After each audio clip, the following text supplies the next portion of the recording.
as I watch the games nowadays, they're not very exciting for the most part. They are terribly boring. Yeah, they are. They are. And I hate saying that about the sport that I love, but sometimes it's hard to get through a game because it's so boring. Yeah.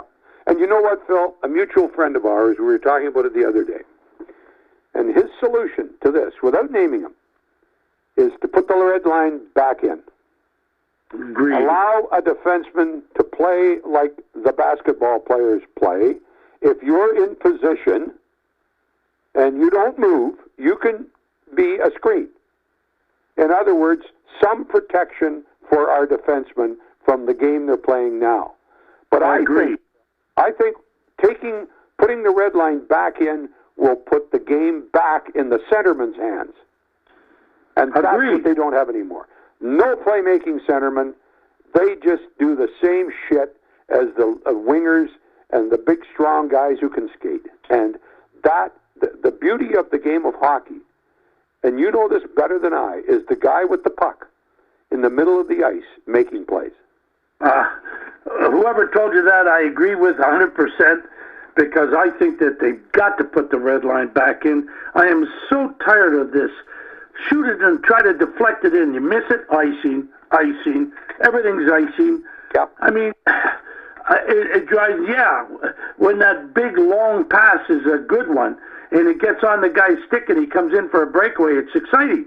Absolutely, it's exciting. But you get one out of 300, maybe. Yes, exactly. And you shouldn't expect any more. You shouldn't expect any more unless you're the defensemen are lying down having a snooze.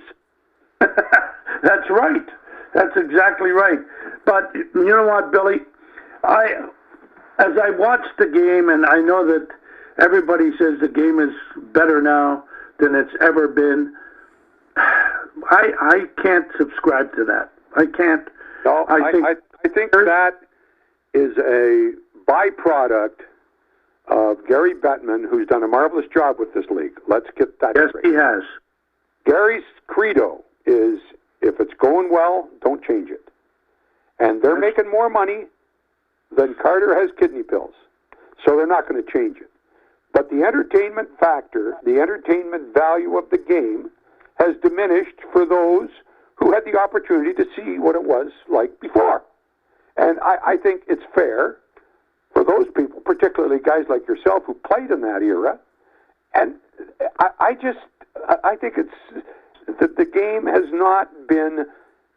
Pat Quinn used to call it a beautiful game, Willie. He said, we can't have center ice traps and left wing locks. We got to play the game with the puck. Let the puck do the work. You can't play the game the way we're playing it now. And some people say, are you kidding? I love it. But they haven't seen anything else. I think it would be that much better if they could bring the centerman back into the game. And now, well, what's the centerman do? Very little. Very little. They used to dominate the game. They used to make the game interesting. And the sooner we get them back involved, they are the best players on the ice. They're the most intelligent. They see the game the best. They pass it the best. And that's why they get paid the most. And now they don't do it anymore. There's the odd exception. But centermen, 3 strong, used to make a few plays. Yeah, that's true. But goal scoring is down in the last decade over a goal a game or something. Yep. And there's got to be a reason for that. The sticks are supposed to be better so that the guys could shoot harder. These guys are supposed to be faster. They're certainly bigger, I can tell you that. Yep. And they keep blaming on the ice surface, saying it's not big enough. Well, how about putting the blame where the blame should be? I am a firm believer, the equipment, if a guy, the shin pads are not supposed to be to block shots. They're supposed to protect you if you get hit with a stick, a puck, and that's it. Yep. These An guys accidental shot, a slash, anything like that, that's what they're there for, and they're not to be the alternate goal pads on the ice. The John Tortorella effect on defensemen blocking shots and breaking hands and breaking heads is not what we had in mind when we invented shin pads. They used to wear magazines there. Please, mine were like paper mache. Yeah, that's right. And the odd time you get a tap. But if a guy's going to try and break your leg, he'll break it with or without the goddamn shin pad on. That's true. That's absolutely true.